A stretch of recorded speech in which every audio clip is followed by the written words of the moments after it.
Oi, gente, estão me ouvindo?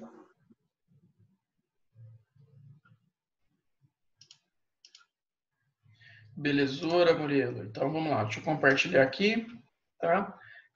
Tá gravando. Beleza. Olha só. Então, assim, com essas novas técnicas, com essa nova produção surgindo, a gente tem alguns problemas capitalistas, beleza? Que o próprio Adam Smith, quando ele escreveu no século anterior, ele não sabia que esses problemas existiam, porque ele não tinha vivido isso ainda, tá? Por isso que quando o Marx ele aparece, o Marx critica o Adam Smith. Ele vai criticar o sistema capitalista porque o sistema capitalista ele está sofrendo mudanças, né? Então aquela coisa, por exemplo, da liberdade econômica, a mão invisível do mercado, o Marx vai falar que isso não existe. O que está existindo é isso aqui, ó. O que está existindo é uma concentração de capital. O que está existindo é uma maior desigualdade socioeconômica cada vez mais crescendo, tá? Vamos lá. É parte da aula anterior ainda, tá, Murilo? É a continuação, segunda revolução industrial, tá? Eu já vou começar o imperialismo. Então, essa produção nova, né, como por exemplo novas máquinas, ela tem um custo maior. Então, se ela tem um custo maior, o que, que rola? O empresário, às vezes, o burguês, ele sozinho, ele não dá mais conta. Então, ele tem que começar a pedir empréstimo. Para quem que ele vai pedir empréstimo? Para os bancos.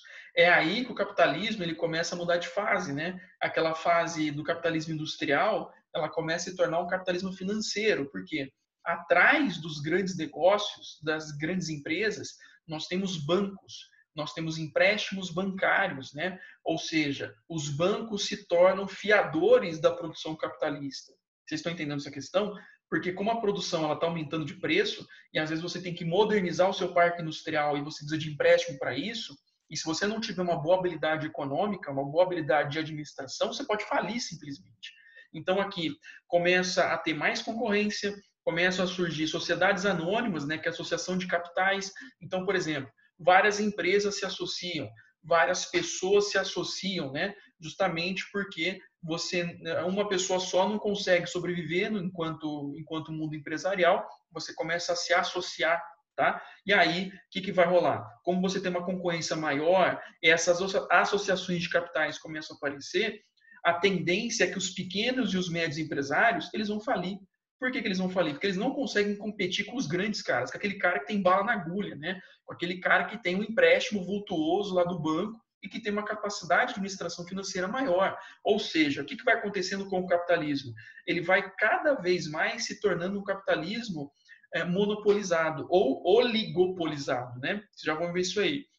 Então, a gente tem uma concentração de capital, onde os grandes empresários, né, os grandes burgueses, passam a engolir os pequenos burgueses. Consequentemente, a gente tem uma desigualdade crescendo cada vez mais. Né? E aí a gente passa a ter controle de preço e controle de oferta. Ou seja, cadê a liberdade econômica? Não tem liberdade econômica, porque na prática, o que a gente vai ter?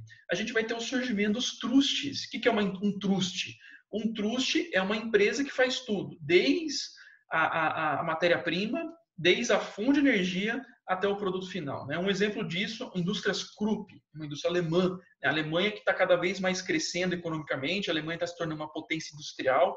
Já comentei isso com vocês quando a gente falou de unificação da Alemanha. Tá? Então, indústrias Krupp. Tem mina de carvão, eles têm mina de ferro, aí eles pegam os dois, manda para a siderurgia faz uma chapa de aço, por exemplo. Né? Essa chapa de aço ela é enviada para uma outra fábrica da indústria Krupp que faz uma arma, ou seja, o produto final, a arma. Então, o trust é uma empresa que tem o controle de tudo, desde a matéria-prima até o produto final, tá? Isso é um trust. E isso é um exemplo de um monopólio.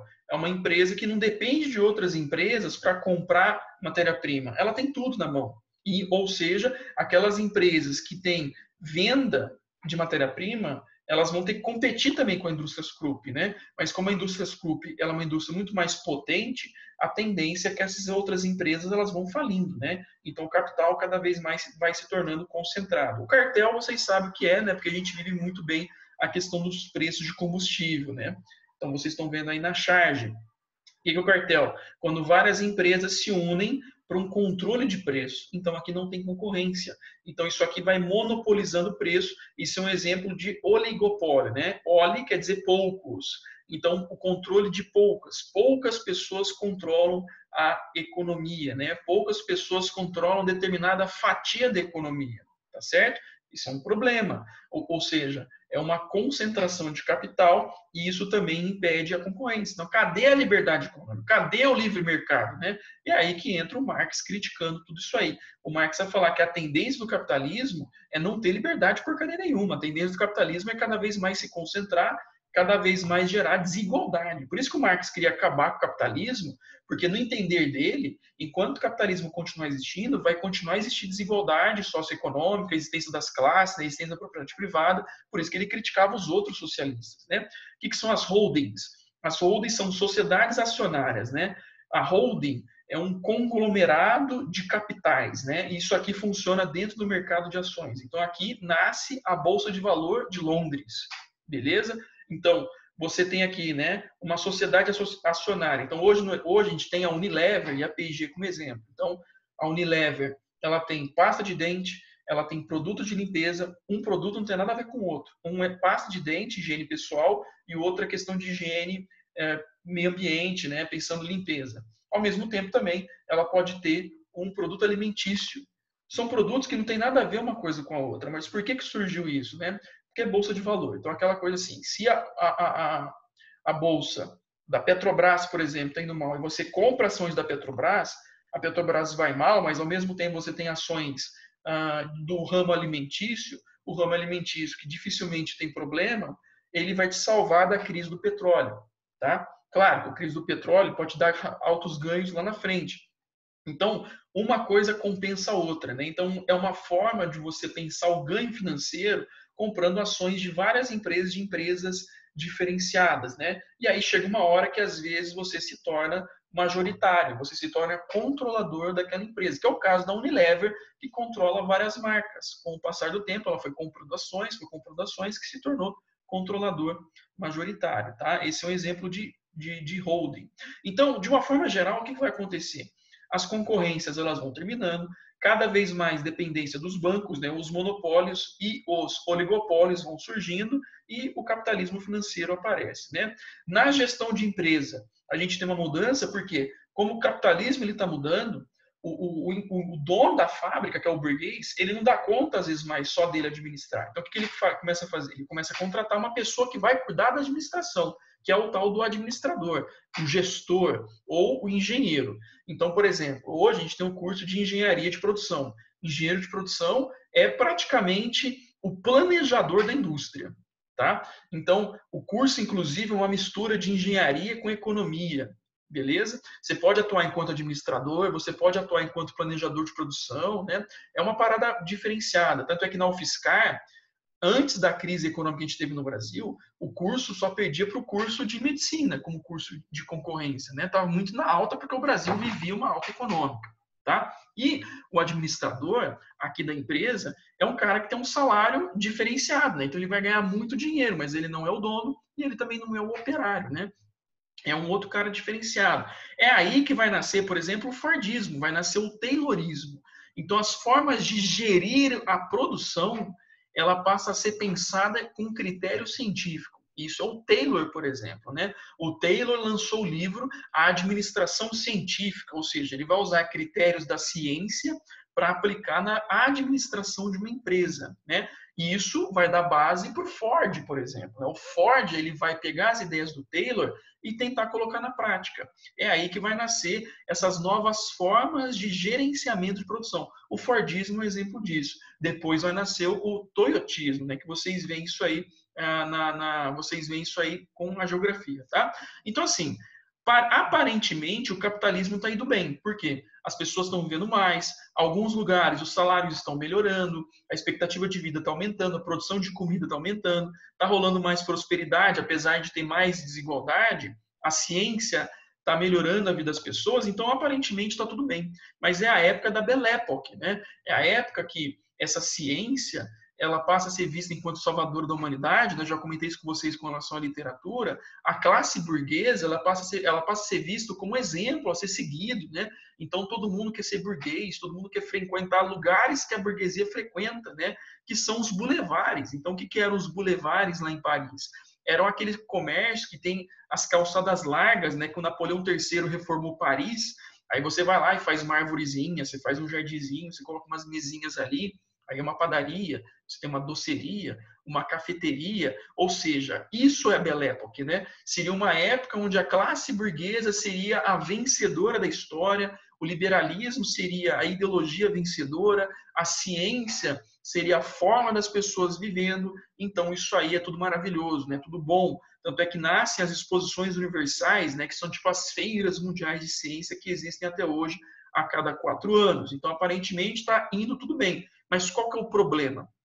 O problema é que os trabalhadores eles estão se tornando massa de consumidores e em vários lugares não está tendo ganho de salário, então a gente tem um aumento de desigualdade, a gente tem alguns lugares operários vivendo em condição miserável, por exemplo, muita gente da Inglaterra ou da Europa começa a migrar para os Estados Unidos, porque a Europa, tendo menos emprego, por exemplo, no campo, a galera começa a migrar para os Estados Unidos, né? Os Estados Unidos estão cada vez mais crescendo, só que os Estados Unidos não têm crise, enquanto que na Europa está tendo muita concorrência econômica, né? Vários países industrializados. Então, aparentemente, está indo tudo bem. Só que é uma crise que você tem muito mais pessoas na Europa e você tem capital para investir, né? Essa questão da migração para os Estados Unidos que eu acabei de citar. Você tem capital para investir, você tem mão de obra para trabalhar, só que você não tem como competir, porque a competição é muito grande. É aí que vai nascer o imperialismo, né? Então, essa crise do capitalismo do século XIX, ela não é uma crise por falta de dinheiro, ela é uma crise porque tem capital para investir, tem produtividade em potencial, tem mão de obra em potencial. Qual é o problema? Mercado consumidor insuficiente. É aí que nasce o tal do imperialismo que a gente vai ver agora, né? Que vai gerar a Primeira Guerra Mundial, tá certo? Então, o imperialismo ele é um fruto desse capitalismo do século XIX, onde mais países estão se tornando industrializados e eles não têm como continuar crescendo economicamente se eles não tiverem mercados consumidores. É aí que eles vão invadir vários lugares do mundo e obrigar, essa é a palavra imperialismo, né? Eles vão obrigar os países a consumirem os seus produtos, né? Então é uma nova forma de pensar a colonização. Por isso que o imperialismo também é chamado de neocolonialismo, beleza? Imperialismo também é uma palavra do século XIX. É a ideia de você invadir determinado território e obrigar essa região a seguir as suas regras, né? E aí você, enquanto dominador, passa a ser visto como superior e coisas assim. Então, por exemplo, vocês estão vendo aí a Inglaterra avançando para vários lugares do planeta. Vocês estão vendo aqui, por exemplo, a águia, né, que seria a águia aí do Império Belga, observando o avanço do mundo, os Estados Unidos tentando segurar a Inglaterra de avançar cada vez mais, né? Você vê a bandeira da França avançando também em vários lugares. Beleza? Então, de uma forma geral, o neocolonialismo ele surge com a crise do capitalismo do século XIX. Só que lembrando, não é uma crise por falta de dinheiro.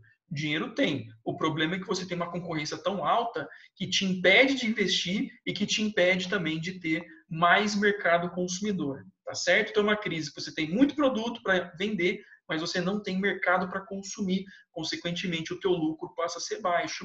E esses países industrializados, eles invadem a África, a Ásia e a Oceania, né? Lembrando que a América não teve invasão, apesar que os Estados Unidos vão dominar ali a região do Caribe. Beleza? Então, a grande marca de abertura do imperialismo é o Congresso de Berlim.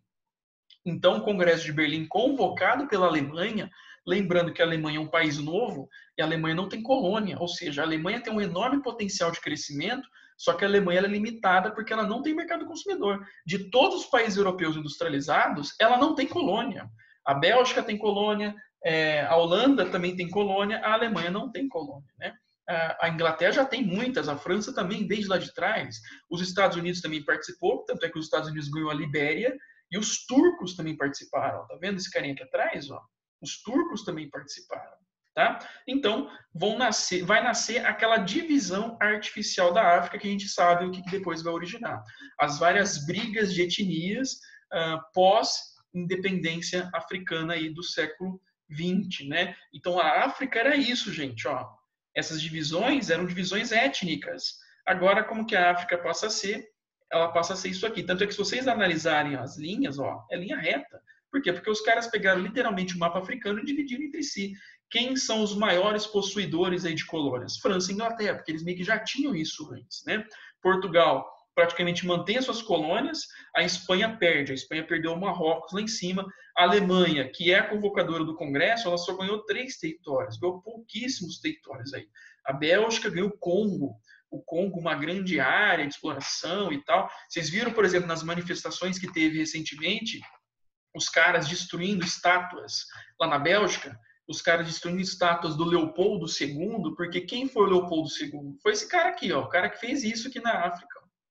Foi o cara que exterminou populações de povos africanos, mais ou menos. Enquanto o domínio belga existiu no Congo, mais ou menos 10 milhões de pessoas morreram. 10 milhões, tá, gente? Não é 1.000 pessoas. 10 milhões de pessoas foram exterminadas ali no Congo, enquanto houve o domínio da Bélgica sobre eles, né? Muitas charges e críticas ao domínio do imperador Leopoldo II sobre o Congo existiram. Por isso que os caras, a estátua do Leopoldo II foi uma das primeiras a cair na Europa, porque ele é visto enquanto um cara racista, um cara de uma superioridade racial, né? Essa teoria científica de superioridade dos europeus, né?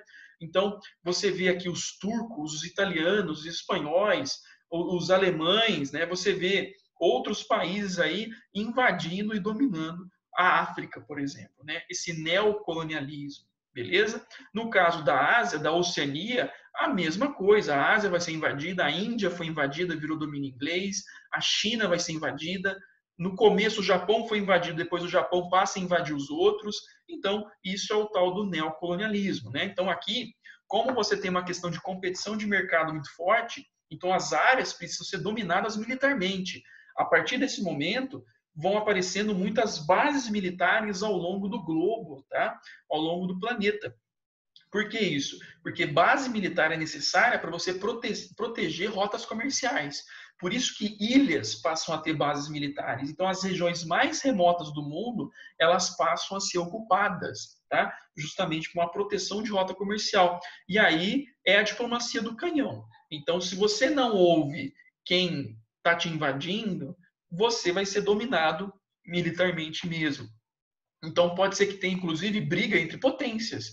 Essa briga entre potências vai originar a Primeira Guerra Mundial. Então a Primeira Guerra Mundial, ela é fruto dessas brigas aí por colônias. É uma briga mesmo por posse de terras. Lembrando que esse capitalismo é cada vez mais monopolista, só que ele está se internacionalizando agora, né?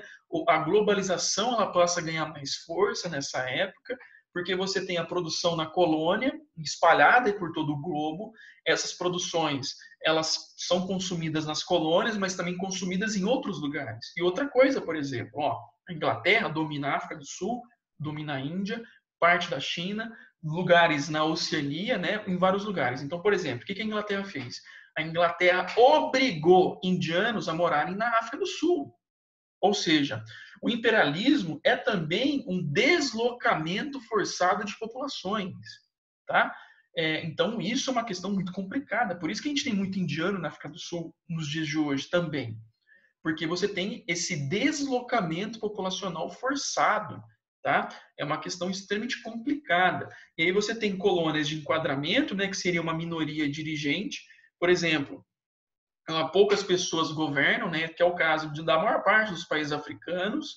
Você tem colônia de enraizamento, que é o caso da Austrália. A Austrália que vai receber população inglesa prisional, né? Então quem colonizou a Austrália foram prisioneiros. Aquela coisa, né? Muitos prisioneiros na Inglaterra. Então você manda para outros lugares, ganha liberdade, mas você tira um problema na Inglaterra e manda o problema para fora, né? Então quem colonizou a Austrália foram prisioneiros. E essa galera inglesa vai detonar, né, os povos aborígenes lá na Austrália, tá? Protetorado. O que é o protetorado? Que é o caso da Índia. Então, os poderes locais, eles continuam governando, né? Então, os brahmanes na Índia, aquela coisa da casta superior, continuam governando na Índia, só que eles são parceiros dos ingleses. Os ingleses dão armas para eles, essas coisas assim, e é tudo uma parceria, né? E aí você tem um governo local em parceria com a potência estrangeira. O Japão foi invadido em 1854, né, chegaram navios comerciais dos Estados Unidos e falou assim, ó, ou vocês abrem o comércio para nós ou nós explode o Japão, as ilhas do Japão. Aí o Japão teve que se abrir, né? O Japão começa a se ocidentalizar, com o surgimento da tal da dinastia Meiji, né?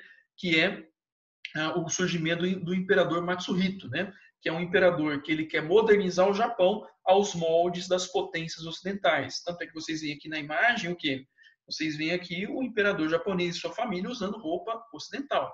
Ou seja, todas aquelas tradições japonesas, elas vão sendo deixadas de lado porque isso era visto enquanto atraso. Aí o Japão começa a investir pesado, né, em estradas de ferro, indústrias e tudo mais. Para quem viu O Último Samurai, sabe do que eu estou falando. Inclusive, se vocês não viram O Último Samurai, assistam, tá? Assistam também Samurai X. O Samurai X, né, um anime, tem lá no Netflix completo.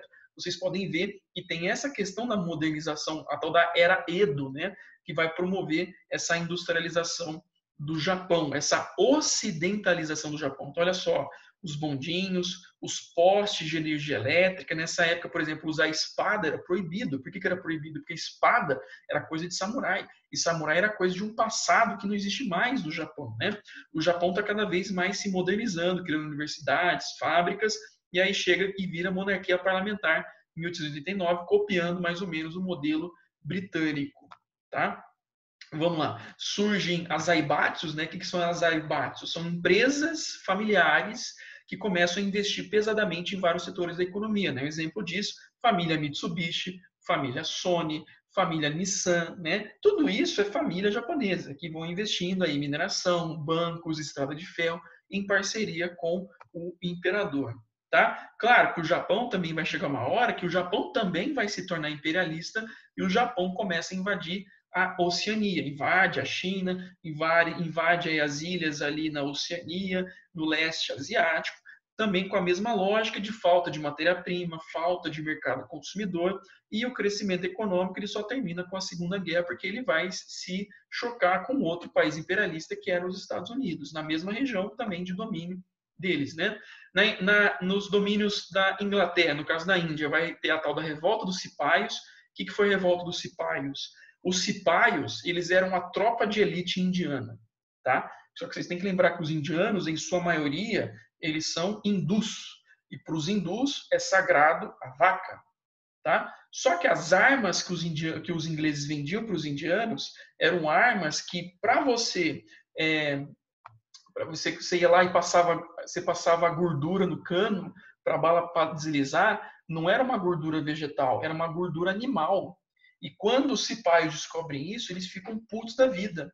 Porque eles começam a falar que eles estão sendo obrigados a usar armas que está ferindo a religião deles. Então, a revolta dos cipaios, ela não é uma revolta só contra o domínio inglês. Ela também é uma revolta cultural. Eles não querem perder a sua cultura para a cultura inglesa, tá? E aí estoura a revolta dos cipaios e, obviamente, vai ser todo mundo aí dominado. A China também era um país fechado. E, aliás, a China sempre dominou a Ásia, historicamente, de séculos, né? Só que a China agora começa a ser invadida por potências estrangeiras. Começa a ser invadida por questão do tráfico do ópio, né? O ópio que era produzido na Índia por ingleses começam a levar o ópio para a China e esses ingleses começam a ser aprisionados. O ópio passa a ser destruído. A China não aceita isso por uma questão moral, tá? Os chineses não aceitavam o tráfico do ópio por uma questão moral. E aí os chineses começam a expelir, né, começam a expulsar esses estrangeiros, até que isso estoura a tal da Guerra do Ópio, né, que foram 2 momentos de guerra. Beleza? Onde eles não aceitam a presença de estrangeiros, de potências estrangeiras, e também não aceitam a presença principalmente de ingleses e estadunidenses. E aí estoura a Guerra do Ópio, né? Obviamente que os países que invadiram a China, porque todo mundo quer invadir a China, a Holanda, a Bélgica, o Japão, os Estados Unidos, a Inglaterra, todo mundo quer invadir a China, porque a China é o maior mercado do mundo, desde o século XIX, é o maior país do mundo. E aí os chineses perderam, os chineses vão ser obrigados a assinar o Tratado de Nanquim, onde Hong Kong foi perdida para os ingleses, né? Recentemente, em 97, teve o tratado que Hong Kong voltou para o domínio chinês e agora vocês estão acompanhando que Hong Kong não quer fazer parte da China comunista, tá? Por quê? Hong Kong vive um governo autônomo, os hongkoneses, não sei se é assim que fala, eles se auto-administram. Então, se eles voltarem para o governo chinês, eles vão perder essa autonomia. Por isso que os caras lá em Hong Kong estão toda hora fazendo revolta contra o governo chinês, né? Então a gente está acompanhando isso acontecer e isso é um fruto do imperialismo, isso é um fruto da invasão inglesa ali, tá? Vamos lá. Então essa charge, né, mostra muito bem a invasão das potências estrangeiras sobre a China. Por isso que o Mao Tse-tung, quando o Mao Tse-tung fez a revolução, uma das coisas do Mao Tse-tung era tirar a China dos estrangeiros, tá? A Revolução Comunista Chinesa, ela também é uma revolução nacionalista. Eles querem recuperar o poder da China, porque a China foi invadida por potências estrangeiras, a China estava sendo dominada em questões culturais, em questões políticas, e essa galera não aceita isso. Então eles querem expulsar os japoneses, querem expulsar os estadunidenses, os ingleses e por aí vai, tá? E aí tem uma associação muito errada que se faz da China, de que a China é contra a religião. Não, ela não é contra a religião, mas ela é contra a associação de grupos religiosos aí com potências estrangeiras. E aquela coisa também de um agrupamento de pessoas, pode ser um agrupamento político que pode lutar contra o governo chinês, né? Mas não é que eles são ateus por essência, nada disso, mas é que eles veem essas religiões estrangeiras, né? E o cristianismo é visto como uma religião ocidental. Apesar do cristianismo ter origem na Ásia, mas é visto como uma religião ocidental, porque quem levou o cristianismo para lá foram missionários ocidentais, missionários estadunidenses, missionários ingleses, né, missionários holandeses que levaram isso para lá.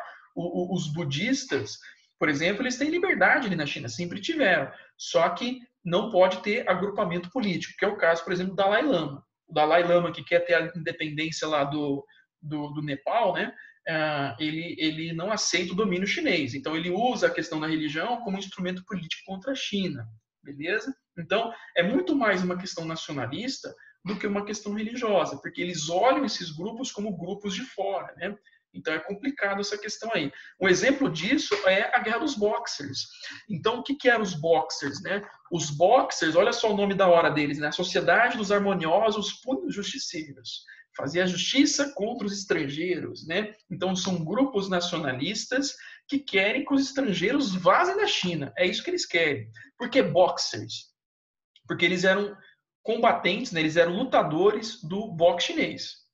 Então o boxe chinês, que é o sandá, né? O sandá que tem aqui em Ribeirão, bastante praticante, né, de sandá, que é uma mistura é praticamente um Muay Thai, né? Só que é um Muay Thai com luvas, tem menos cotovelo, menos o joelho nos chutes, né? Você tem movimentos do Kung Fu, só que adaptados aí ao boxe ocidental, né? E quando eles se encontravam, eles levantavam a mão e com o punho cerrado. Daí os Panteras Negras dos Estados Unidos, eles vão copiar esse movimento. Daí a questão do punho levantado, né? Que eles estão copiando o movimento aí dos boxers, que era esse grupo de chineses nacionalistas que queriam expulsar os estrangeiros da China. Tá certo? E eles vão expulsar, querem expulsar, fazendo o que for necessário. Se tiver que explodir igreja, se tiver que explodir casas de estrangeiros, eles vão fazer isso. Então, são nacionalistas que beiravam em atitudes terroristas para expulsar os estrangeiros da China. E aí vai estourar a Guerra dos Boxers, né? Beleza, gente? E outros lugares, né? O Império Otomano, o Império Turco Otomano também vai ter invasão da Inglaterra, da Alemanha.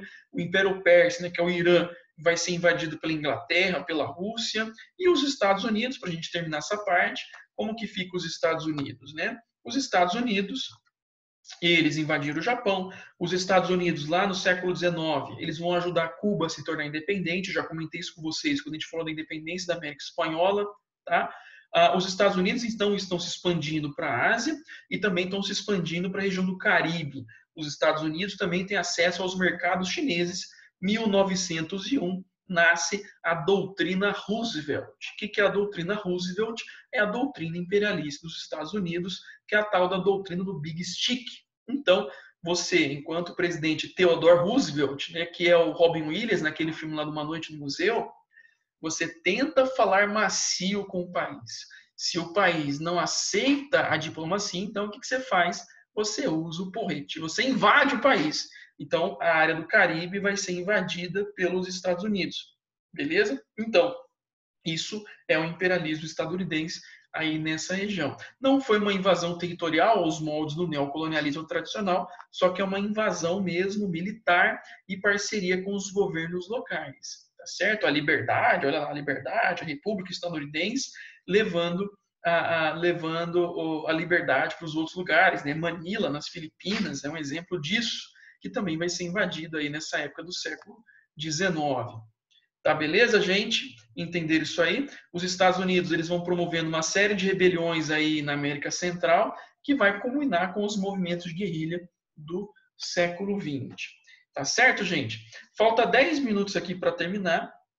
Eu preciso falar de Primeira Guerra Mundial. A Primeira Guerra não vai dar tempo de falar hoje toda, então eu vou deixar para vocês para a próxima aula. Tá certo, gente? Vocês têm alguma dúvida até agora?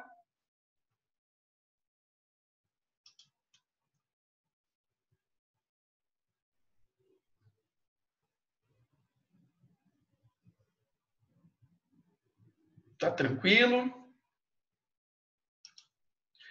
A Thalita perguntou aqui, por que não se estuda sobre a Austrália? É porque é difícil, né? A gente tem